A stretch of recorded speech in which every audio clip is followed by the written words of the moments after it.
Señor les bendiga, amados hermanos. Esta semana es el resumen de la parashá número 37 denominada Shelach Leha, cuyo significado o traducción es envía por ti mismo. La palabra que se estudia comprende números 13:1 a números 15:41. Los israelitas, como sabemos, habían pasado por mucho después de su milagrosa liberación de Egipto, hecha por la mano de Dios. Primero, como recordamos, fueron guiados al monte Sinaí, donde por medio de Moisés les dio la Torá 50 días después de haber salido de la tierra de Egipto. Y el pueblo entero ratificó como los hijos del pacto con el Señor, Dios de Abraham, Isaac y Jacob. Dijeron, todo lo que el Señor ha dicho, haremos y obedeceremos. Luego, en el libro de Levítico estudiamos que el sacerdocio levítico fue establecido y las tribus de Israel fueron meticulosamente ordenadas en un campo militar. Ahora lo vimos en el libro de Números, rodeando el Mishkan, el lugar donde Dios mismo habitaba en medio de ellos. Pareciera que todo iba bien.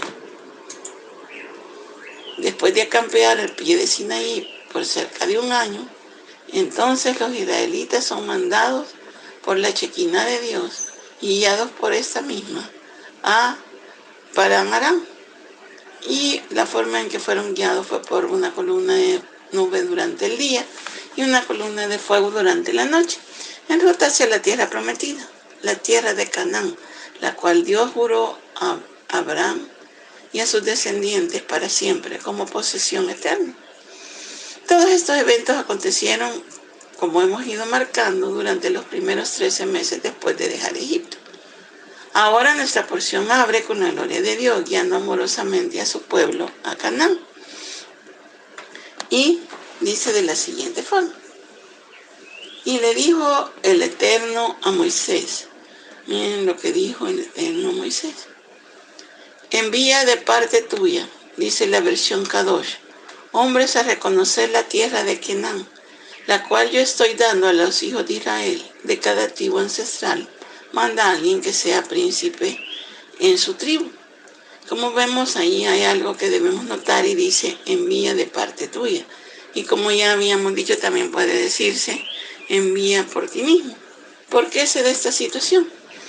Veamos lo que dice Deuteronomio 1, 22 y 23. Dice, sin embargo, todos ustedes se acercaron y me dijeron, primero enviemos espías a que exploren la tierra por nosotros. Ellos nos aconsejarán cuál es la mejor ruta para tomar y en qué aldea debemos entrar. Me pareció una buena idea, así que elegí a 2 espías, uno de cada tribu. Como ven, esta no es una orden directa de Dios de mandar a estos meraglim a observar la tierra, que se definen como un grupo de exploradores israelitas de los principales del pueblo, príncipes entre su pueblo, que fueron enviados a reconocer la tierra.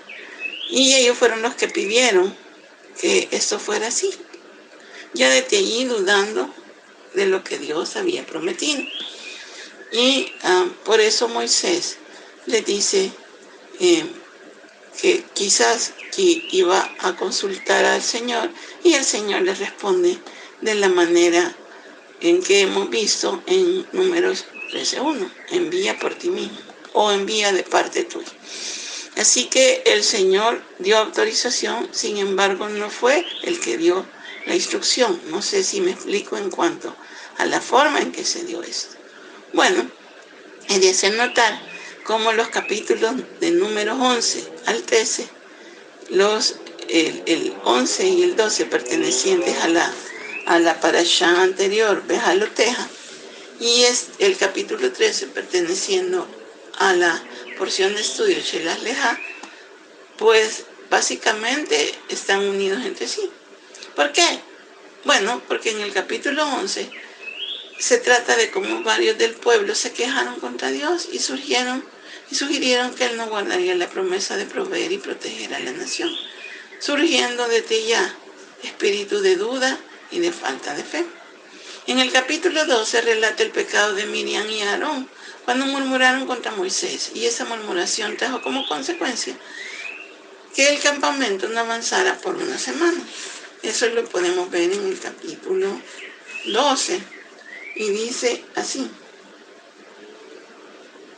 Y desde el 14 dice: y le dijo el Eterno a Moisés: si su padre le escupiera en el rostro, ¿acaso ella no se avergonzaría 7 días? Sea encerrada pues durante 7 días fuera del campamento, y después será recibida. Hablando de Miriam, la hermana de Moisés y Aarón. Y Miriam fue encerrada durante 7 días fuera del campamento, y el pueblo no se fue hasta que Miriam fue traída de nuevo, sana, después de quitarla el Zaharat, o el mal en la piel, que era símbolo de el Metzorá, hablar mal de su hermano, como en este caso. Y después el pueblo se fue de Hazerot y acampó en el desierto de Parán, es donde ellos estaban.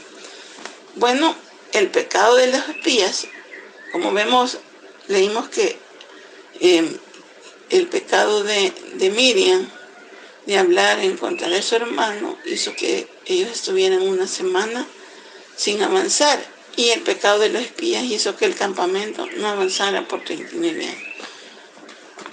Hablar mal siempre trae consecuencias.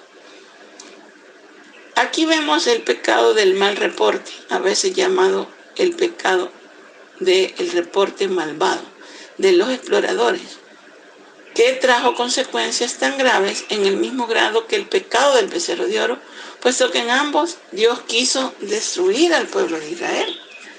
En este caso también Dios quiso destruirlo, y el Señor pues tuvo que oír a Moisés dando su defensa delante del Señor, porque él quería destruirlos. Si vemos, podemos ir a Números 14, 12, y dice: los castigaré con gran mortandad y haré de ti un pueblo más grande, le dice a Moisés, y poderoso que ellos. Y Moisés le respondió al Eterno: lo sabrán los egipcios de quienes libraste este pueblo, y también la gente de esa tierra, de Canaán. Todos saben que tú, el Eterno, te apareces a tu pueblo cara a cara con tu nube y tu columna de nube de día y de noche. Si matas a tu pueblo como un solo hombre, murmurarán los demás pueblos a los que alcanzó tu fama. El Eterno mató a su pueblo en el desierto por su incapacidad para llevarlo a tierra prometida. Por lo tanto, te ruego, Señor mío, cuya fuerza es inmensa, que obre usted conforme a su palabra, en el sentido de que el Eterno, paciente y misericordioso, perdona el pecado al arrepentido. El bien, si bien no lo justifica, pues hacer recaer la iniquidad de los padres no arrepentidos sobre los hijos hasta la 4ª y 3ª generación. Perdona pues la transgresión de este pueblo con tu gran misericordia, así como lo perdonaste desde Egipto hasta aquí. Y entonces vienen las palabras del Eterno, y le contesta: le perdono accediendo a tu rogativa, pero ten por seguro que por mi vida y por mi gloria que cubre toda la tierra, todos los que han visto mi gloria y los prodigios que les he mostrado en Egipto y en el desierto, y me pusieron a prueba 10 veces desobedeciéndome, no verán la tierra que a sus padres juré dar. Ninguno de quienes me han provocado la verán, pero a mi siervo Caleb, inspirado por otro espíritu totalmente leal a mí, lo llevaré a la tierra que visitó, y su simiente la poseerá. Bueno, como vemos, esta es también una profecía mesiánica. Caleb era de la tribu de Judá y es la simiente que fue fiel, y realmente su simiente ha hecho de su tierra suya, la ha poseído, simple y sencillamente porque después eran llamados judíos. Aquí vemos entonces que si vamos a Israel, a todos se les llama judíos, haciendo referencia a la tribu de Judá, quien realmente fue la que no dudó de que la tierra sería de ellos.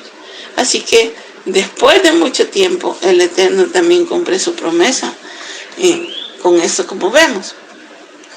Bueno, entonces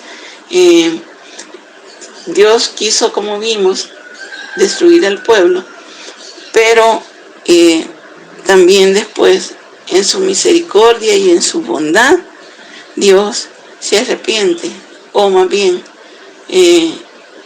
no se arrepiente, sino que oye las palabras de Moisés, su corazón se enternece y obra conforme a la misericordia, que es parte de su naturaleza y de su personalidad. Gracias a Dios porque confiamos en un Dios de misericordia.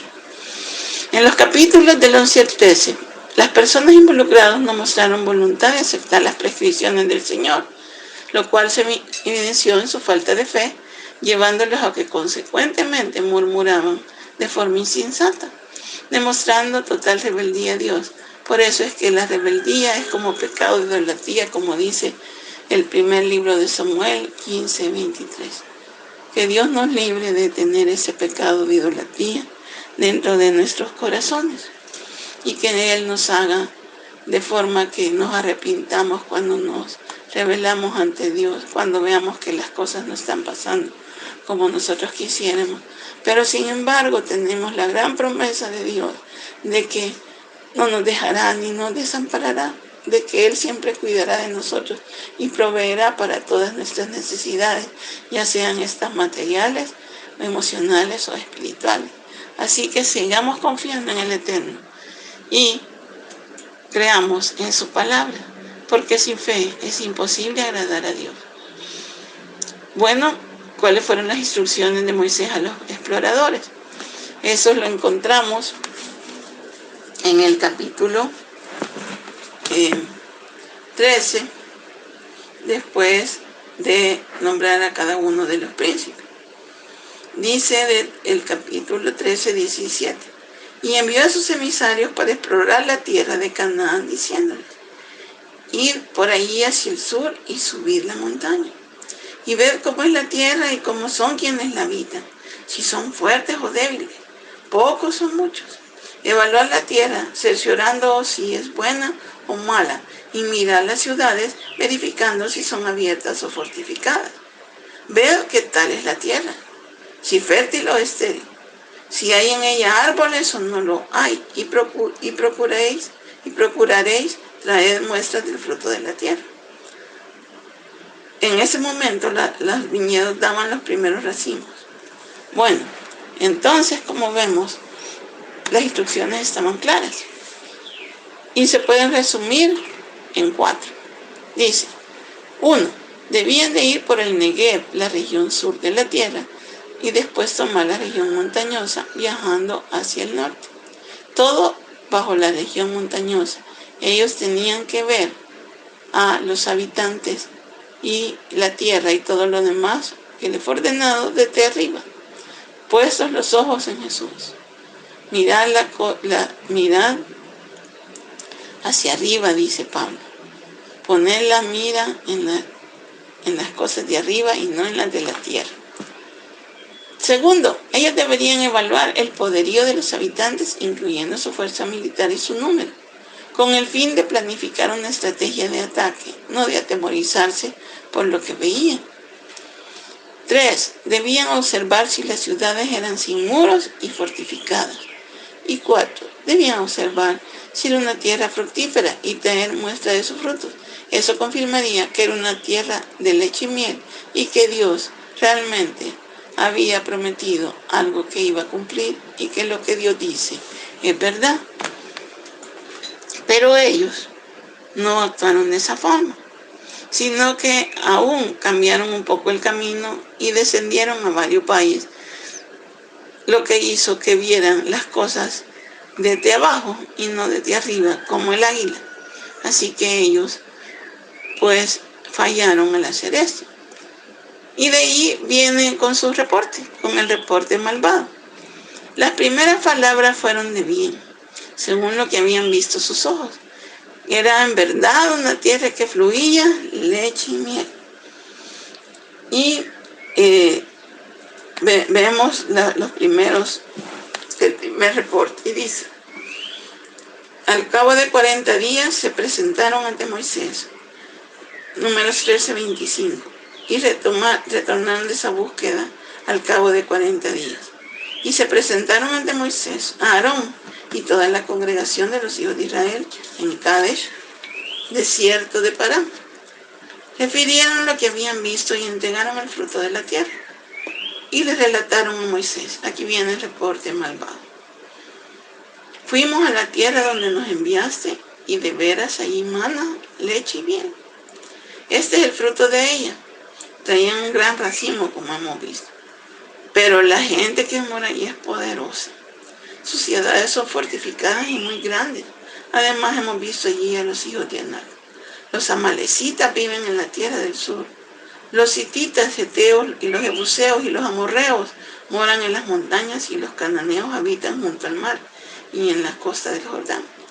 Caleb hizo callar al pueblo atemorizado delante de Moisés y dijo: hemos de subir para heredar la tierra, porque podemos hacerlo. Pero quienes lo acompañaron arguyeron: no podemos subir contra esta gente, porque es más fuerte que nosotros. Y dieron un informe desfavorable, un reporte malvado, entre paréntesis, acerca de la tierra que habían ido a escudriñar para los hijos de Israel, diciendo: la tierra que hemos ido a explorar devora a sus moradores, que son de gran estatura. Son gigantes, hijos de Anak. Ante ellos nosotros parecíamos langostas a nuestros ojos, y seguramente también a sus ojos. Entonces, como vemos, al principio hablaron verdad, y lo demás también era verdad, pero el problema era la gente. La parte del reporte que también era verdad, aun si la tierra es deseable. La gente fuerte será más fuerte que el Dios que los defendía. Las ciudades fortificadas, Jericó fue tomada más tarde y fue realmente vencida por el poder del Señor. Y los gigantes invencibles. No hay ningún gigante que sea más poderoso que nuestro Dios. Así que esto hizo, queridos hermanos, que el pueblo se amedrentara y se descorazonara. No olvidemos que los enviados, los 10 enviados que trajeron mal reporte, aparte de Josué y Caleb, eran muy dignos de confianza entre su propia tribu, eran príncipes entre ellos. El mal reporte disuadió al pueblo, puesto que a pesar de que la tierra era buena, era imposible conquistarla, según sus palabras, aun cuando eso precisamente era la promesa de Dios. Miren, si nos vamos a Génesis 17, 7, 9, lo que dice. Vámonos a Génesis 17, del 7 al 9. Génesis 17, del 7 al 9. Y dice: yo estoy estableciendo mi pacto entre mi palabra y tú, junto con tu simiente después de ti, generación por generación, como pacto perpetuo de ser tu Dios para ti y tu simiente después de ti.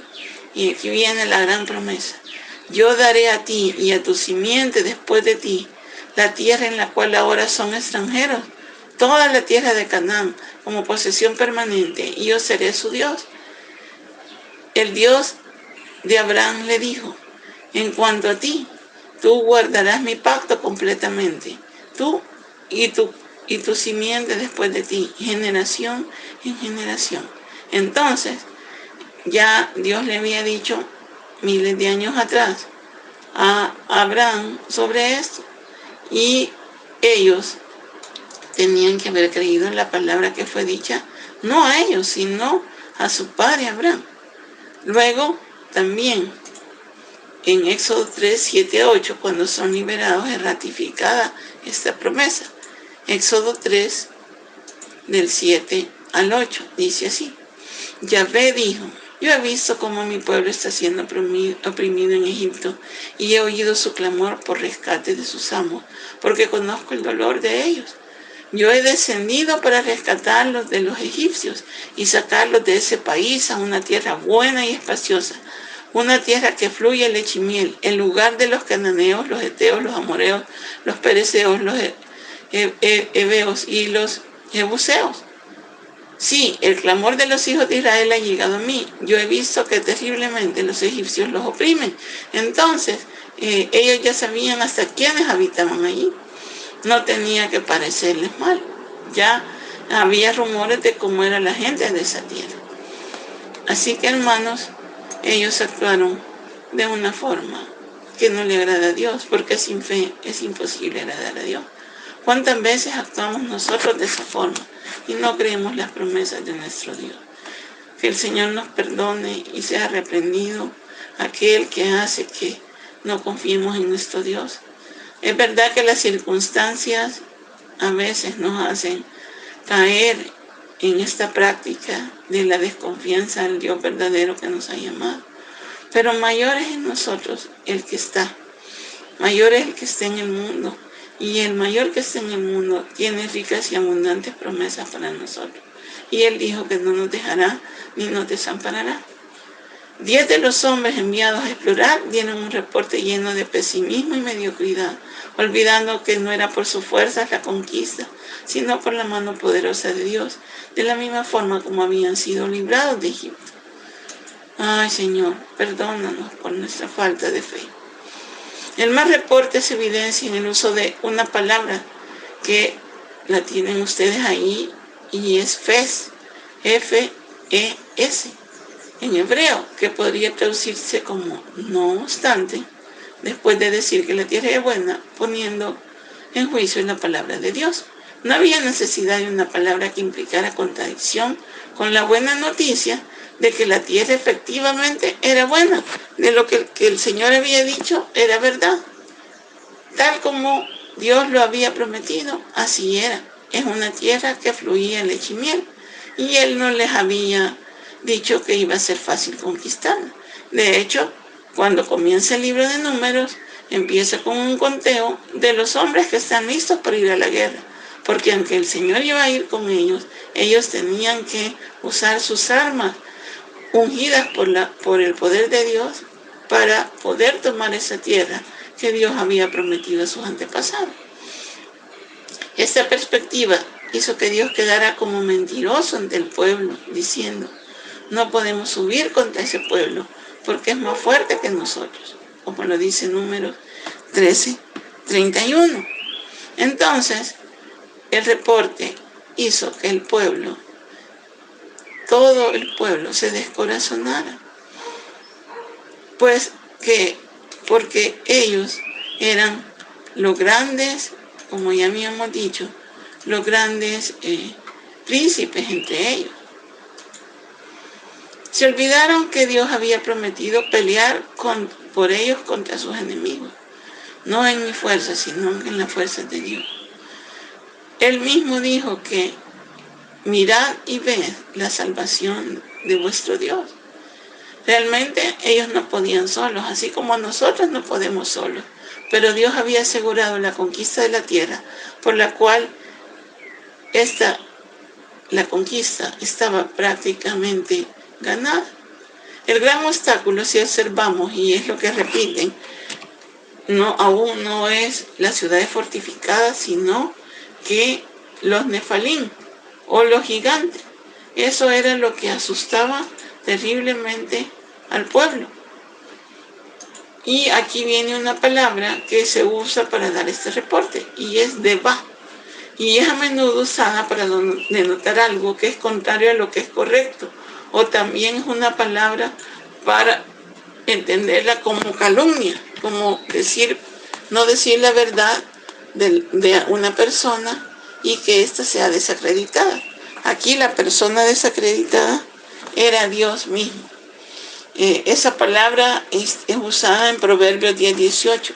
Veamos lo que dice Proverbios 10:18 para que entendamos mejor su significado. Proverbios 10:18 dice así: labios justos cubren enemistad, y cualquiera que calumnie o que haga un deba es un necio. Así que vemos la gravedad de esa palabra. Es el equivalente a calumnia, lo que dijeron en su reporte.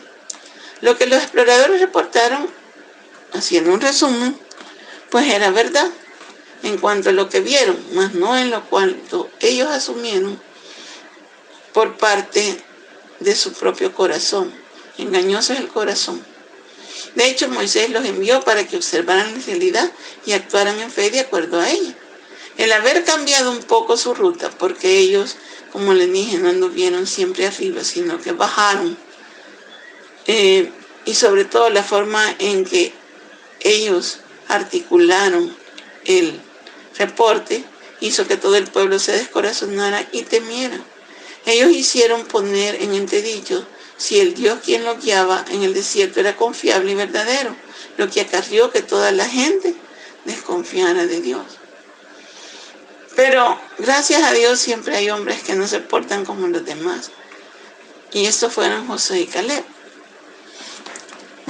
Y el reporte de esos dos hombres es contrario al reporte de los que vieron como reporte los otros 10 hombres que fueron a explorar la tierra.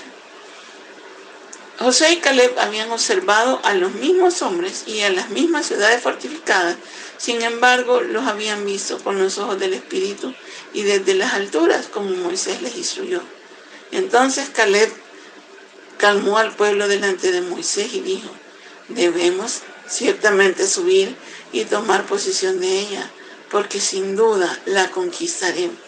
Caleb no pensó en sus fuerzas, sino en su Dios. ¿En quién pensamos nosotros cuando nos encontramos en nuestra propia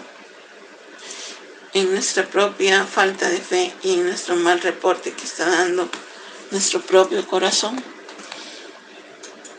Bueno, las palabras de fe estaban reinando en medio de este caos producido por el espíritu de duda y temor que había sido implantado por los 10 príncipes que no eran Josué y Caleb y que habían puesto a Dios como un ser más débil dentro de un grupo de gigantes. Miren lo que dice Números 14 del 6 al 9. 2 de los hombres que exploraron la tierra, Josué, hijo de Nun, y Caleb, hijo de Jefoné, se rasgaron la ropa y dijeron a todo el pueblo de Israel: la tierra que atravesamos y exploramos es maravillosa. Si el Señor se agrada de nosotros, Él nos llevará a salvo a esa tierra y nos la entregará. Es una tierra fértil, donde fluye la leche y la miel. No se rebelen contra el Señor y no teman al pueblo de esa tierra. Para nosotros son como presa indefensa. Ellos no tienen protección, pero el Señor está con nosotros. No les tengan miedo. Y hermanos, es el mismo reporte y la misma palabra que podemos escuchar dentro de nuestro corazón ahora. No les tengamos miedo. ¿Cuáles fueron los errores que pueden identificarse con mejor claridad en este episodio? Bueno, en cuanto al pueblo de Israel, ellos fallaron en ver la posesión de la tierra como un acto de fe. Había sido prometida mucho antes, por lo tanto, Dios tenía toda la potestad para llevarla a cabo. 2, ellos fallaron en apreciar las bendiciones que Dios había prometido al guardar sus mandamientos que habían oído ahí en el Sinaí. No había duda que la tierra era poseída por naciones con ejércitos formidables. Como vimos desde Génesis 17, Dios ya le había dicho cómo era la tierra.